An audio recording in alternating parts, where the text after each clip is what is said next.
Say, Daddy, why are you poor? Prosper, so your children will not ask you that kind of question. Very carefully. You would see those emphases come up here and there. Why I'm saying this is because I've seen young persons who got to a point in their life and began asking God different kinds of questions. And part of those kind of people, I was one of them. I grew up to ask God a lot of questions. Why is this? Because, in church, we are taught not to ask questions. True or true? So we are just, the pastor comes and preach and tells us that is it. So when you even lose a beloved one and you are trying to understand what has happened, you've prayed and fasted and the person still died, and the answer they could give you is that you cannot question God. Hope you know those kind of stuff. And I said, I'm not growing with that narrative. I don't know, not to insult God. I never would insult God or disrespect God or dishonor him. But there are questions I'm supposed to ask. And not to even disrespect my parents too. There are questions. I ask my dad questions. As a growing young man, you ask your dad, the kind of eye you will get.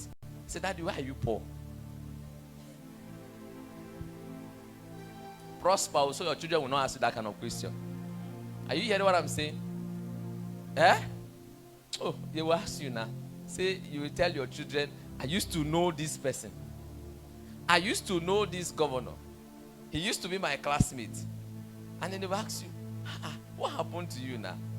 Why are they blessed and you are poor? Why are we wretched? Questions like that will come. You better take your life serious though. Do you know what is envy and all of the strife and all of the things you see around people, wickedness?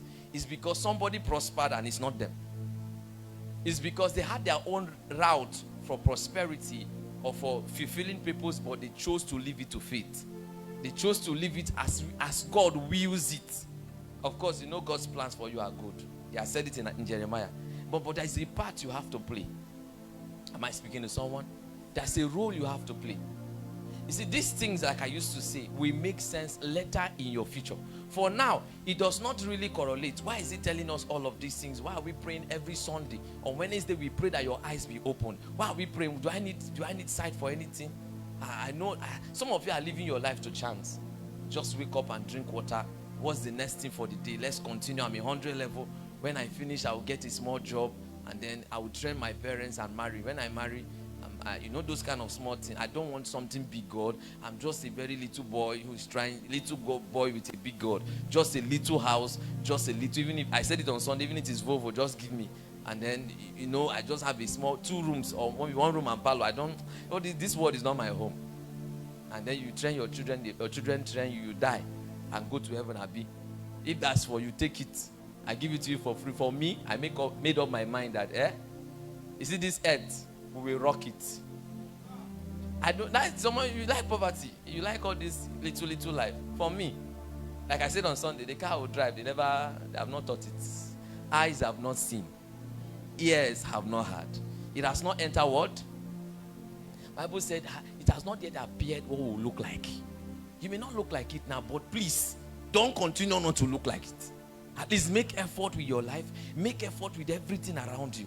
See, I'm saying it and I've been saying it. Please succeed.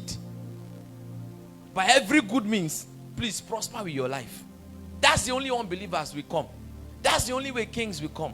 Bible said our nations will do what? Come to your light. And kings to what? The brightness of that light.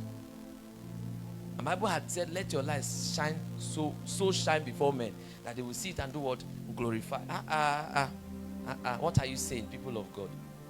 Talk to anybody, say, I'm going to prosper.